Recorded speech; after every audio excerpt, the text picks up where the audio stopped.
Kimi, todo effort ng panonood sa naging show ni Paulo sa Nueva Ecija. I'm overheated, can hardly sleep at night,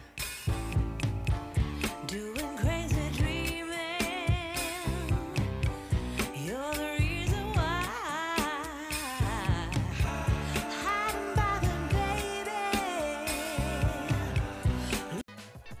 Nagkaroon nga ng guesting ang kapamilya actor na si Paulo Avellino sa Nueva Ecija para sa Anihan Festival, kung saan nagsabog ng pakilig ang binata.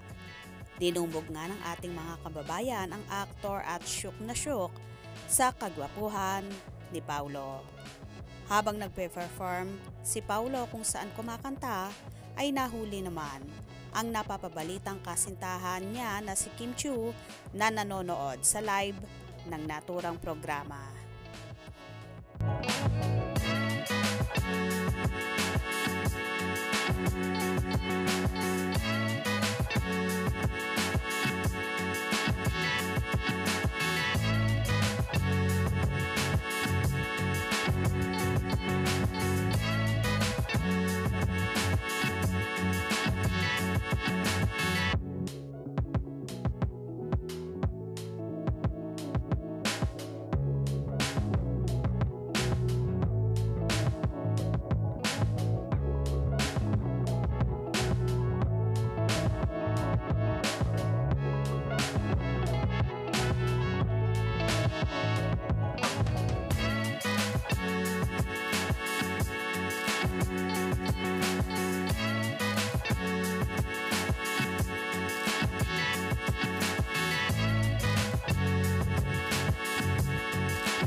Sobrang saya naman ng Kim Pao supporters dahil napaka-supportive jowa daw ni Kimi sa aktor na kahit malayo at hindi kasama pero todo effort pa rin sa panonood.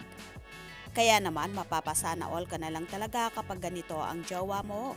Bukod sa maganda na, mabait, napaka down to earth pa at walang kaarte-arte sa katawan. Ito marahil ang mga katangiang hinahanap-hanap ni Paulo sa isang babae. Kaya naman na-fall ng todo ang aktor sa dalaga. Well, don't worry dahil soon magkakasama na rin sila sa shows dahil magpapakilig na rin ang Kim Pao sa Dubai at United Kingdom this coming June. Kaya tumutok at wag na wag pahuhuli sa nagliliyab na paayuda palagi ng Kim Pao. Anong inyong magiging reaction sa bidyong ito? Comment below.